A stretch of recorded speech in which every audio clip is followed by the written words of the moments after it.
3 weeks ago with Crockett's camp, where they released their internal poll. And their pollster said two things that stuck out to me. One, Texas is not a red state, it's an oppressed state. That tells me that they're looking at this completely wrong. And then their whole strategy was centered on mobilizing progressives. There simply aren't enough progressives in the state for them to win. Tallarico, on the other hand, has the right idea. Whether it works or not, we'll see. But he's at least trying to persuade people that are crossover voters. And, not that it matters too much, but not that it matters too much, but you see on social media the lines for Tallarico events are they're kind of crazy. You don't see that for Crockett. Like, she had her launch event, and I think she barely filled like a gymnasium. She's also not doing the stumping like Tallarico. Yeah, she's kind of, and the attacks, which I think are really funny on Tallarico, is like he's a racist, right? Which is like all they've got is just to play the race card. And I think Democrats, like with the SD9 win, and now with Tallarico probably being like the biggest threat, I think Democrats have realized you got to stop running weirdos and like transgenders, and you got to run a white man. And that's the secret sauce, or you got to run a decently looking normal white guy. If you look at what's his name that won SD9, I mean he looks like a UFC fighter. Like he looks he looks normal, right? Versus you see some of these other Democrat candidates, they look goofy. It's precisely what they did in Virginia. It's a head fake, of course. Yeah. But they end up legislating just like we expect them to. Yeah. Yeah. Let's talk real quickly about the gubernatorial race. So we definitely have a race for Texas governor. Of course, the governor has over $100 million in campaign cash. This is an extraordinary amount of money, to the point that he's willingly spread around to some other races. Like, do we need to talk about the likelihood of an upset here, Tony? Or Doc Chambers, of course, if you exist on Twitter and Facebook, they would have you believe that Doc Chambers is within swinging distance of Greg Abbott. Unfortunately, I have an article queued up called "The Victims of the Algorithm," and Doc Chambers is at the top of this. He has raised, I think, $30,000. I imagine some people. At his last report, when Doc Chambers first entered, I'll never forget. I called him. When he first entered the battlefield for governor, he claimed to me initially. Well, we've already raised as much as Alan West did when he ran.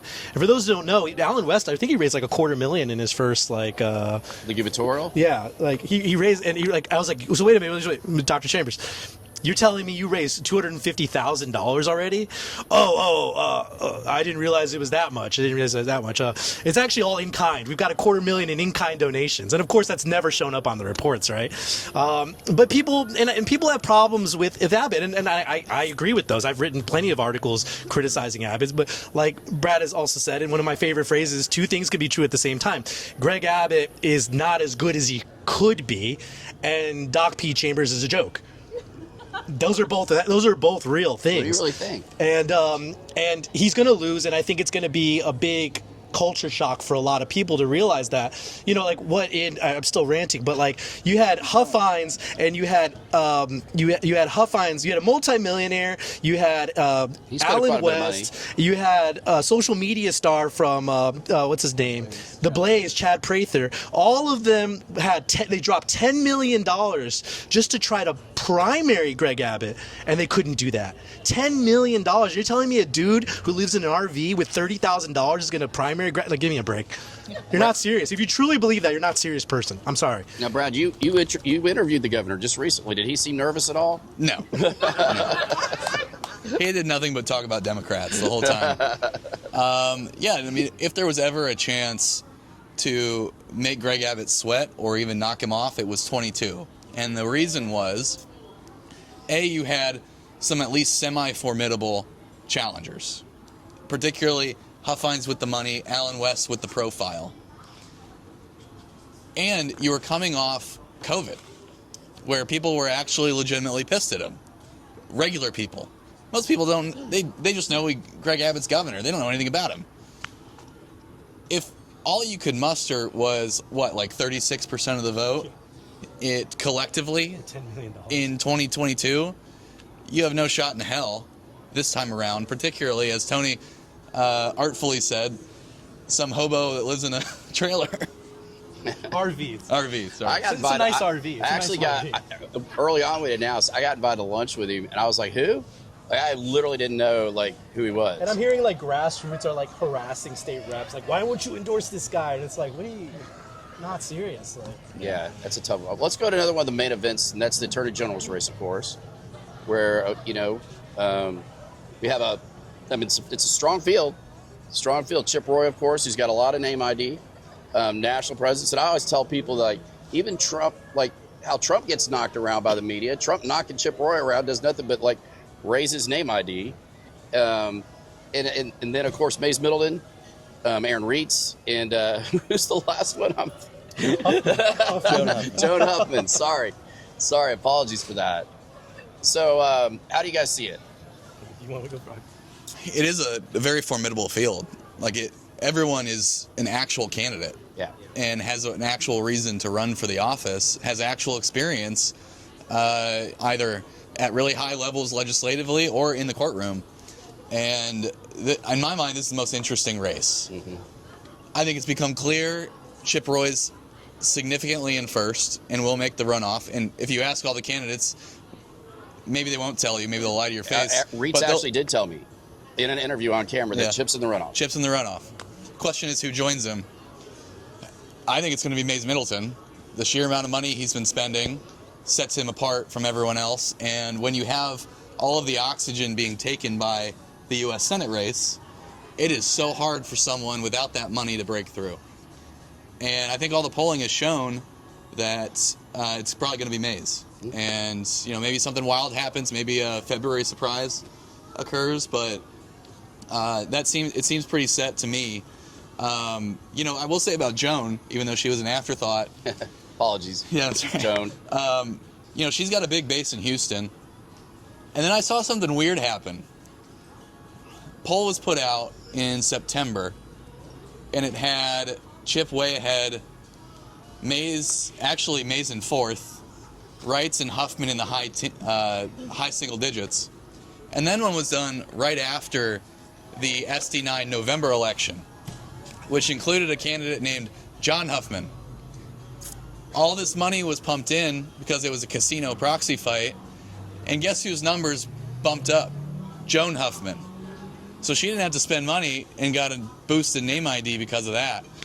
It probably doesn't last, but I wouldn't discount her entirely. In the latest poll, she's the one actually in spitting distance with Mays, not Reitz. So we'll see. Yeah, to Brad's point, maybe another victim of the algorithm, right? Where the good news is all the candidates are great. We have a great problem where the AG candidates are all phenomenal. I think they're all decent. You can make criticism of each one, but I think if you're a Republican, regardless of who wins, it's going to be pretty decent. But yeah, I've yet to see a poll with rates in double digits. Have you? But again, if you're on social media, you would think that Reitz was polling 90, beating everybody 90 points with Doc Chambers. It's going to be Doc Chambers and Aaron Reitz, and Donald Trump's going to get a 20th term. You would believe all of this. But I haven't seen a poll where Reitz is doing better than double digits. But I do agree. I think it's going to be Chip Roy and Mays Middleton, and then they're going to box it out. But it's a good problem to have, and we'll see what happens. And that's another race. I think Ted Cruz came out and endorsed Roy, right? Right, which is interesting because Reitz worked for Ted Cruz, which that's an interesting dynamic, right? Well, so did Chip Roy. Chip Roy. They were both chiefs. Right. And then Donald Trump hasn't endorsed in that AG race. Am I correct? Yeah. And then what else? Paxton has endorsed Reitz, of course. So we'll see where it pans out. But I think everybody is pretty comfortable with predicting that it's going to be Roy and Middleton. Yeah, that sounds right. And, and Mays he's got a great reputation in Austin. He's actually pretty respected by both establishment Republicans and the grassroots. It's unique that way. One of the things you do see in these social media echo chambers, of course, is Reitz gets people fired up. He's big and bold and bombastic. But isn't the challenge that you just can't start a statewide race with behind a name ID to the extent he has. Well, Reitz had momentum. He did. It was a real thing at the beginning. and he parlayed that into a pretty good finance report. It just didn't continue. The finance report's interesting, and I don't think enough people are talking about it yet. But like, you know, he's faced some criticism for having donations from a lot of these Middle Eastern donors. They're U.S. citizens, but like one of them who gave quite a bit of money is now like being hunted down, I think, by the FBI. He just got arrested. He just got arrested. And then he had a lot of micro donations from the same person, which like if you're somebody that watches this stuff, it brings down the average total vote. So it looks like you're getting a lot more like individual support, individual donations. So if you're somebody that wants to give a candidate like $1,000. From a strategic standpoint, it's like I'm going to divide that $1,000 up in half, and I'm gonna, or like a lot of little $5 donations. So now I'm reporting and say, oh, I've got a bunch of unique donations and micro donations, and so that's kind of strange too. I guess we'll see what happens, but it doesn't look like it's helped him too much. If the runoff is Chip Roy and Mays Middleton, how do y'all handicap that? I know it's a meeting for another day, but depends if Trump comes in. Right. That, by the way, I meant to ask you the Senate race. Same question. Yeah. Like, will Trump get in? Trump in the runoff. Trump more than anything wants to be on the winning side. He wants to pick the winner. And when he has two candidates or a group of three candidates in the Senate race that he finds acceptable, then he's probably going to stay out. And that's what he's done so far. But there's another factor. What if legislatively he needs something from John Cornyn? Yeah. And that is one factor. Same with Chip Roy right now, because the margin in the House is so small. And they got a lot to do before that runoff. I mean, it depends on general election. It depends on who you talk to, because I've heard Chip and the White House have buried the hatchet and done so pretty effectively. I've also heard that's a crock of shit. I don't know. I don't know which it is, and really only the people in the White House do. So I could see it going either way. Middleton has donated a lot of money to Trump. That's a feather in his cap to get that. But also, Chip has been the clear front runner, and Trump wants to back the winner. So, jury's out, I'd say. Any opinion? All correct, I think. Yeah. Okay. How about let's stay statewide. Let's move on to the comptroller's race. And, of course, there we have former Senator Don Huffines, who ran for governor, back in 22. We have Kelly Hancock, a former SD9 senator who left that seat that in that election that's now turned controversial. And the way he left was actually pretty interesting. I mean, a lot of people think that was one of the early trigger points to create a special election runoff. There's been some criticism of that. And, where are you guys? I mean, what do you think? I think we were the first ones to predict that Abbott was going to assign or put Hancock in as comptroller. And I remember what's his name from Star Telegraph, Bub Kennedy, tweeted at me that we were fake news, and then he ended up doing it, and Bud had to delete the tweet, which was kind of funny. But they had to be creative in how they did that, because actually when Abbott was governor, Attorney General, he argued this rule that you effectively could not nominate somebody who's a sitting elected senator. So they did a kind of an end around. Yep. Yeah. Yeah, it's kind of odd, but that's also is where I think polling is showing Huffines just destroying Hancock. I could be wrong, but Huffines, his run for governor gave him a ton of name ID, right? I think he dropped millions and millions of dollars running for governor, and he didn't win, but he did earn a ton of name ID, and I think that the average person probably knows recognizes the last name Huffines versus Hancock. And so when they're voting, they see that name and they're like, oh, that I recognize that, I might click that, right? But that's also another race where I think you kind of see Hancock's team panicking. There's an article that came out today attacking Huffines because the Huffines family bought an Epstein ranch. And at a discount. At a discount. And I was pitched that story about a year ago, and I remember saying, "What's the scandal here?" And they're like, "Well, it's Epstein's ranch." I'm like, well, "Yeah, it's a ranch. Like, what is the scandal though? Are you implying that they're also doing sex trading on the?" No, I heard it's that he was helping hide the bodies or something. Yeah, it's all BS and weird stuff. And so I see this article come out, and then I look at online of all these influencers all of a sudden pumping this article, and like somebody texted to me today, and I'm like, what is the scandal? And they're like, well, actually, good point, we don't know, but it's interesting. I'm like, well, what part's interesting? Like, he bought a ranch. Yeah, it's Epstein's ranch, and that's bad optics. That's pretty stupid. Like, I'll admit, like, you don't want to buy that ranch while you're running for office, regardless of... And the fact is, the funds from the purchase went to the victims. So, like, he bought it, and the money went to victims. So that's a good thing. And I don't know. We'll see. But I think that that's like an attack piece that's kind of artificial. Well, the name that hasn't been said yet is Christy Craddock. I'm sorry, yeah. Sorry, who? And, well, you say that, but No, I don't. I think she's a dark horse here. She has, just like Huff Hines, she has been on the statewide ballot, not just in recent memory, but literally 2 years ago. She was on the statewide ballot for re-election. I think Governor Abbott is hell-bent on preventing anybody but Don Huff Hines from being comptroller. So if it is, whoever the second person is in the runoff, and there will be a runoff, whoever that is, Abbott, all of his financing, all of his funding, all of his donors will go to that person. And I think if this is a really weird runoff year, like we talked about earlier, you could see Don Huff Hines lose that despite spending lots and lots of money. Don Huff Hines, his strength is not retail politics. When he's out on the stump, he does not come across super well. He has other attributes. First of all, he can write a $10 million check right now. And that goes a long way, just like we're seeing with Mays Middleton. But if you get a really high exposure runoff, and that gets out there, now, I wouldn't say Christy Craddock is Donald Trump either in terms of personality, but I've seen it happen. That's one reason Huff Hines performed as poorly as he did in the governor's race. He just doesn't have the personality to jump off the page. Now, if you've got a good messaging campaign, and they do right now, the Doge stuff sells very well, you can make up for that. But I see this thing as definitely Huff Hines in pole position.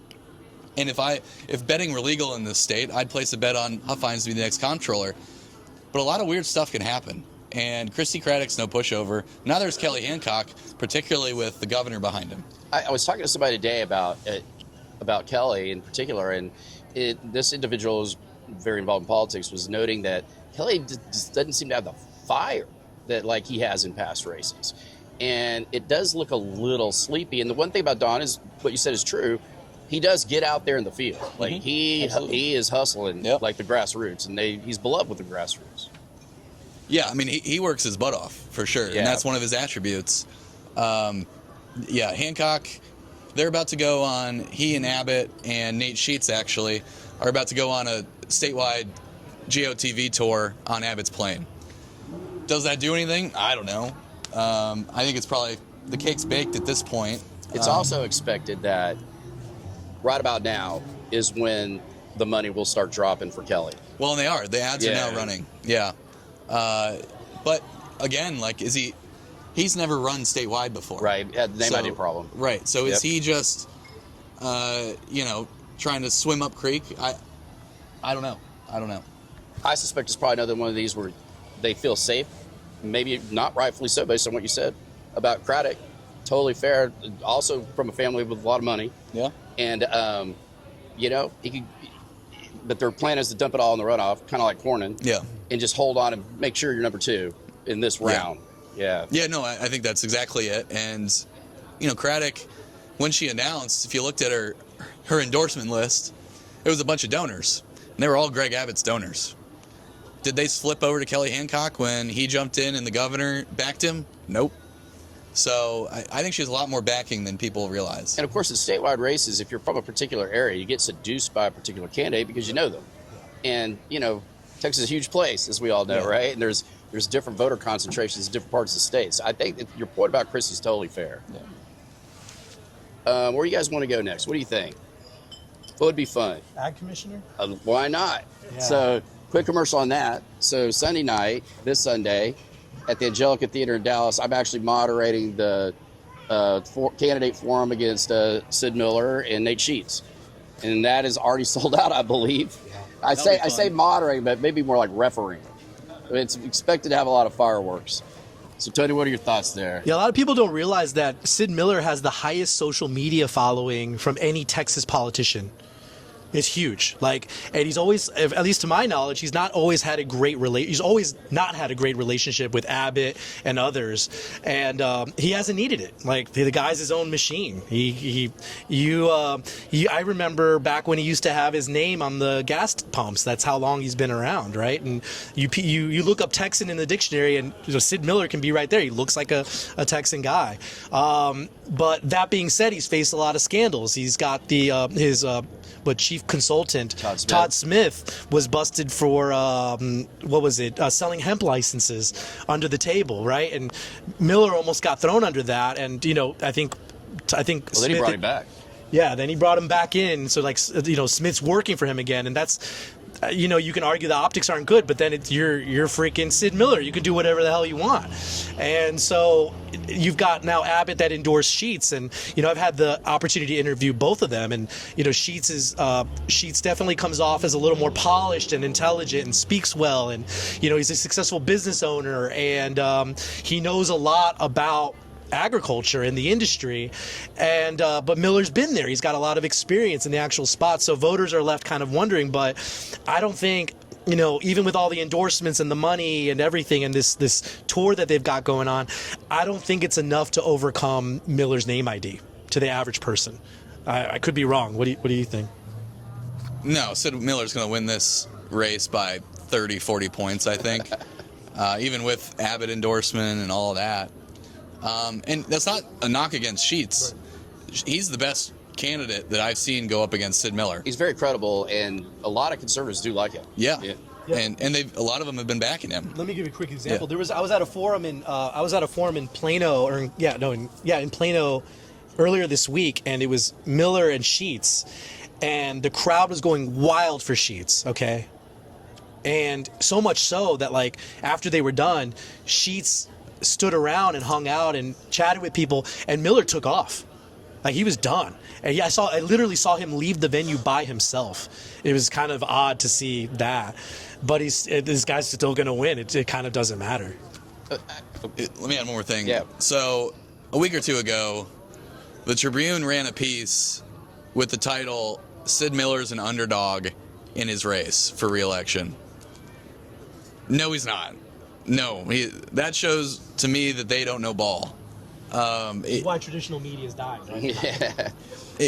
Just because you have endorsements and potentially, and more money, certainly more money. If you look at Sid Miller's finance reports, it's awful. There's nothing coming in. He says, and I don't disbelieve him, that the governor has locked him out of a lot of fundraising, out of the personal gripe they have. I believe that, absolutely. But he, as Tony was saying, has such a huge following on social media. He's impenetrable, and we've seen that time after time again. And they keep throwing a better and better candidate, because James White was a fairly good candidate in 22, and he got run out of the gym. It wasn't even close. He actually performs better in Republican primaries than he does in general election. Yeah. And Sheets was Miller's biggest donor back last cycle. Yeah. And now he's running against him. Yeah. So, There's a lot of... my entire job is palace intrigue, so I'm kind of stupid for crapping on it, but it's there's a lot of palace intrigue in Austin that they want to wish cast Sid Miller as, this time they're going to get him. It's just not. He's got a little bit of that Trump thing that way. Yeah. He's marching to a totally different beat. Doesn't need it, and he's good at capitalizing on earned media. Yeah. And he gets plenty of that. Absolutely. No, I agree. I think that Sid wins is going away. And this notion that race is in any way competitive is folly. I do think that Sheets is a good candidate and probably has a future in Texas politics if he chooses to pursue one. Let's how about we hit some congressionals? Okay. We have a candidate here tonight. One of the biggest races in the state. We had a couple. Sorry. So, well, one of the biggest races in North Texas, at least, is the Texas 32 race, the Congressional District 32 race. Happens to be the one in North Texas. It's, of course, it's a changing district from redistricting. It's totally expected a Republican is going to win that race. A large field of candidates. I think most people at this point think it's pretty well down to 3. Maybe I'd say 3. Jason Yarborough, who just received the president's endorsement. Ryan Binkley is a businessman and pastor out of Richardson. And our friend right here, Paul Bonder. And Paul's a successful businessman and has been in politics before. Where do you guys think we are? In this race specifically? Yeah. I think it's... Yeah. I think it's kind of wide open. I'm sorry, but I didn't... I know, you didn't know the names. No, I didn't recognize him with the class.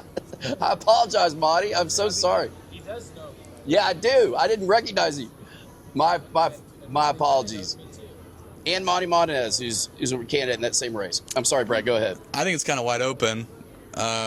This is a weird situation. This is one of the redrawn districts where the incumbent for this seat, Julie Johnson, Democrat, she's now running in 33. Sadly, in my district. Have fun with that one. Yeah, I Either know. her or Colin Allred. This one, I don't really have a feel on watching from afar. The other ones, I could ballpark things for you better. Obviously, the Trump endorsement's going to help Yarborough. Like, I don't think that's controversial to say. A lot of money in this race, though, and weird things can happen in that kind of district. Like you said, I still think this goes Republican. I don't. It's an R60 district.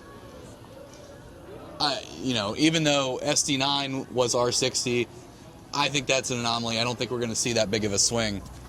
So whoever the nominee is, I think will still hold that. I think the same in the Houston seat in CD9. But I think Republicans are going to have, maybe not entirely buyer's remorse, because they'll still at least get net 2 new seats, I think. But those 2 South Texas districts are very difficult for them. I don't think they'll pick either of them up, regardless of who the nominee is in 34. And I know Tony has a lot of opinions about the Flores v. Flores matchup. But then you've got 35 outside of Bexar County. That one's dicey for Republicans in a bad year. And then you've got one that wasn't redrawn, CD15, Monica de la Cruz, facing Bobby Polito, a Tejano music star. That, I think, is fascinating because that's the kind of celebrity that Donald Trump had that got him to come out of nowhere and win the Republican nomination in 2016. I see that potential there for Polito, flipping a seat that Republicans did not expect to flip or did not think would be in play. But this is a bad year for Republicans, and I think the calculus has to change. Going back to talking about the North Texas races, we were lucky that Dallas Express hosted a debate where the people got to see all the challenges. It's really hard running for Congress. You got to overcome so much money, and Binkley, I think he has the most money as far as I'm aware. Raised the most. Raised the most. He has personal resources. Even driving up here, I saw like infinite Binkley signs. There was one like literally taped to a giant building. I was like, what the heck? And Binkley's run. This is not his first time. He ran for president, which was kind of. Yeah.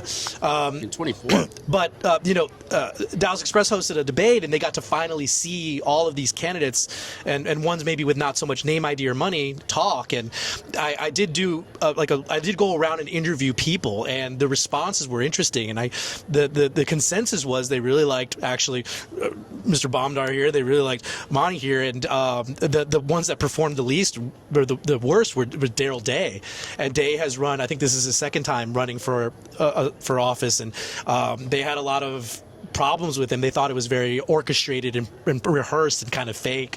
He has long-time Dallas County GOP ties. Right. Yeah. He's been in the GOP forever, and he's lost each time. And for candidates to overcome now this just Trump endorsements, and Jace is. I like Jace, and we hammered on Hagenbu when he ran for not living in the district, right? That was a big problem. Hagenbu filed, and he claimed that he lived in his office. And I went to go visit his office, and I dropped off toilet paper, and I think I took the Cheetos. But But he said I made his staff cry because I went to ask where he was, and I found that to be a huge problem. And I can talk about that race forever. And now you've got, but Jace ran against him, and he attacked him for not living in the district. And now you've got Jace kind of doing that same thing where he doesn't live in the district, despite the fact that Jace is a good candidate, right? And I do have problems. Somebody who specializes in calling out hypocrisy, I do have a problem with that, right? And so, you've got, but the good news is, I think, in that race, you've got a lot of great Republican candidates. And if you're a voter or a constituent, that's at least something you can sleep well at night. You're not going to get somebody goofy in there. Like, everybody's pretty decent. And I expect, like Brad does, a Republican to win. On the residency thing, I don't think voters really care. They don't. I don't think they care. Also, with Congress, you don't have to live in your district, Right. like you do, at least. In black and white, you're supposed to be living in your state legislative district, although that's changed. I know Richard was working on that case. But, you have sitting congressmen in this state living in Florida. Full time. Yep. I think the cat's out of the bag on this one. I just don't see that being really a persuasive pitch on behalf of candidates against their There are some opponents. voters that it does matter to. So I just don't think there's enough of them. that might be the question. Yeah. That might be the question. You got Valentina Gomez running, and she travels from state to state every year running. The ShamWow guy The ShamWow guy lives in Florida. Lives in Florida. Valentina Gomez was living in a P.O. box. Like, you're right. What was Valentina's Carter. campaign finance report, by the way? Like 30 Carter grand? Woman. Yeah, something like that. We need to deport Valentina Gomez. Well, I interviewed Paul yesterday, so I know he lives in the district. Monty, do you live in the district? Fair enough. And by the way, East Texas, it absolutely matters. Yeah. Everybody east of Rockwall, if you don't live in the district, they're not going to vote for you. He might disagree. Yeah, I disagree with that. I think there's two things I've learned that, like, there's a couple things that people don't care about. That's residency and affairs. Those are just noise. It makes for a good headline and it makes for a good pitch, but people don't care about their Republican politicians sleeping around, and they don't care about where they live. What about I could be wrong. sexuality? Or, I don't know. Maybe they care about that. Yeah. I work in kindergarten. We raise our hands, but I do care. I do care about both of those. I would say, when I say no, I'm generalizing. There are some people that care, but there's just not enough of you, right? Yeah. Go ahead, man. Are you voting? Who are you voting for as Attorney General? If you had to choose right now, who would you vote for? Can you talk about railroad and how unserious one of the candidates are? Which one? Which one? Well, yeah. Let's finish congressionals real quick. Then we'll get to railroad. So I 100% agree with you. Yeah. Most people don't care. Yeah. But I would say that a large portion of that doesn't know that they don't have to live in the district. Yeah. So like I get that most people don't care, but that's because they assume that either they do or they have to. And so that's the optic I think you're challenging is that most people don't know that they have a congressman that lives in Perth. Personal anecdote. So I ran what happened to be the highest profile and most expensive Republican primary race in the country in 2020 against 30-year incumbent Kay Granger. $10 million race, $5 billion on both sides. Washington money, local money, the whole 9 yards. They were doing push polling, and what they polled was just literally which three of these hits works the best. And residency was one of them. I was from Fort Worth. I was living in a suburb at the time, but they did make an issue out of it. Didn't decide that race, but it was absolutely, one of the points that they made. So I do think they try to manage as much of that vote over as possible, because a lot of people, it's sacrosanct. Like, if you don't live in the district, I'm not voting for you. To Tony's point, I don't know that it changes elections. I don't think, like I said, affairs and residency, they don't like. Raise your hand if you're voting for Ken Paxton for Senate. That's interesting. That's interesting. I'm pretty surprised by that, actually. How many of you are voting for Hunt? Okay, how many of you are voting for Corden? Okay, I see a lot of people that didn't raise their hand, so it's a good. Apparently, none of you, a lot of you aren't voting at all. But I think that the majority of the grassroots, especially, are voting for Paxton. So, like, to my affair point, I think the majority of people don't care about affairs, and I think residency is a non-issue. So, what about some of these other congressionals that Brad mentioned? Like, Which ones are you watching? I'm watching the Flores one just because I kind of got a bone to pick. So Mayra Flores, this is her third time running, fourth time, I don't know. Yeah, she's run a lot. So Mayra Flores won a special, and then she immediately got kicked out right after that. And you know, we broke a story that made national news. Mayra Flores, this is very goofy. She was constantly posting food photos on her social media. Like, she was really big about showing off food that she was eating and cooking.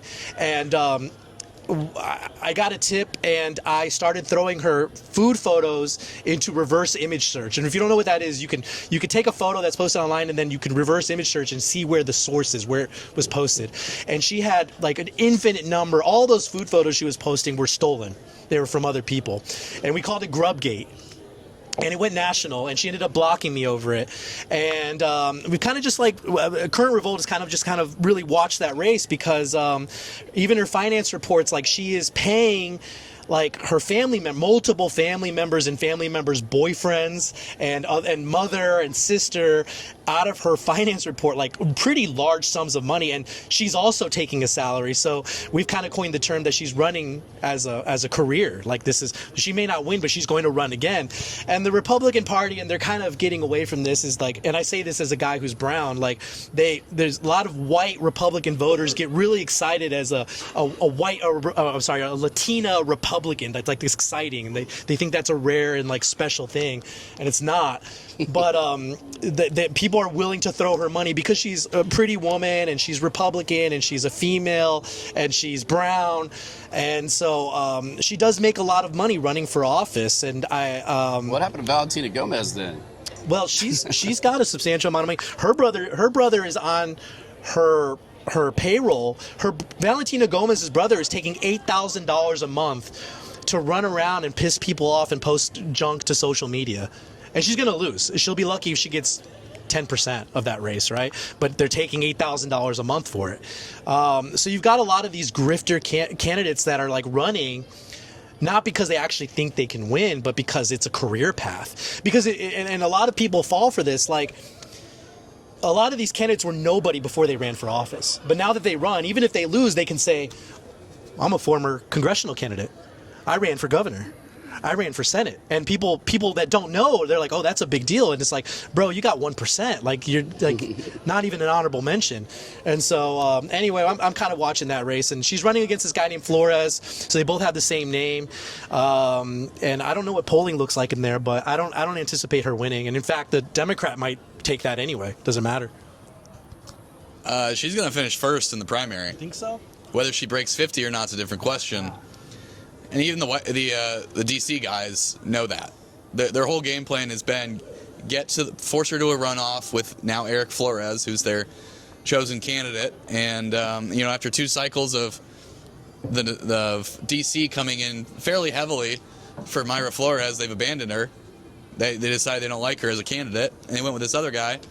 But Mayra's run 3 times. She has a lot of baked-in name ID, and she will finish first. Even the Flores camp is admitting that. Question is, can they keep her from getting to 50 and beat her in a runoff? That's the game plan. Trump's come in for Flores. The Speaker of the House has come in for Eric Flores. A lot of money's being pumped in, but I think we'll see even more once we get to the runoff, if that happens. The funny thing about the Flores endorsement, so Trump has come out and endorsed Eric Flores, not Mayra Flores. But Mayra has kept up on her pinned tweet the previous, at least last time I checked. I'm blocked by her, so I don't get to see her feed. But the last time I checked, she had kept up her old Trump endorsement pinned at the top. So kind of like, if you're just browsing, you kind of like, oh, she's endorsed by Trump. But in reality, she endorsed her opponent. He endorsed her opponent this cycle, so it's kind of funny. Before we leave congressionals, what about other prominent congressional incumbents or Republican incumbents that are any danger? Let's talk specifically about Dan Crenshaw and Tony Gonzalez. Oh, yeah. So, man, you hit Gonzalez, I'll hit Crenshaw. Yeah, please. Yeah, right. Literally hitting. Sorry. CD2, Dan Crenshaw's seat. He's facing challenge from Steve Toth, state rep, who's been there a long time. He's been eyeing this for a while, right, Richard? He's been looking at this, and he's now taking the jump. Toth had a lot of momentum at the beginning. My read on it is he's lost some of that. Also, House leadership is coming in heavily for Crenshaw. Yeah, CLF. Yeah, and has Club picked a side on that yet? I'm not sure. I can't see Club going with Crenshaw though. So they'll probably sit out because they won't. I don't think go against the speaker. They got limited amounts of money spread around too, so they won't. My general takeaway of this, especially the Republican primaries this year, last year was so wild, or 24 was so wild for a bunch of different reasons.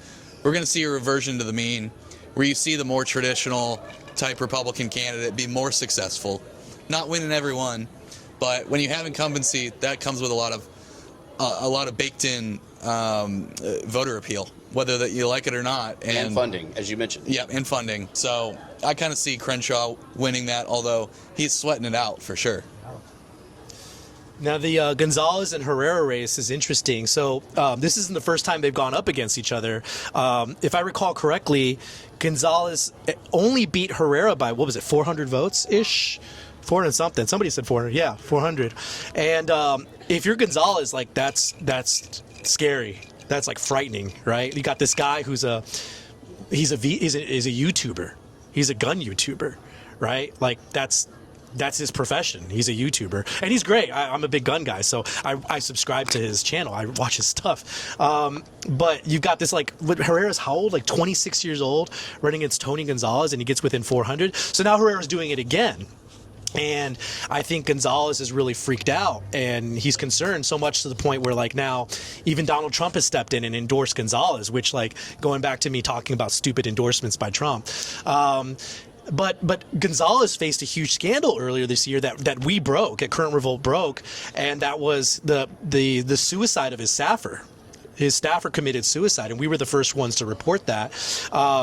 And this is horrible. It's a horrible story of how it happened. The staffer this is all alleged at this point for the lawyers listening, this is all alleged. But she was going through a breakup with her husband, and it was alleged that she was having an affair with Tony Gonzalez, who is married with kids, okay? And her husband found out, and he moved out, and they were going to be separated, and they were sharing visitation of the child, and the unofficial alleged story is that she had called him on the Ring video. They have a Ring camera for their house from the backyard, and was blowing up the Ring video, and her husband answered, and she had poured gasoline on herself, and she was threatening to kill herself, right?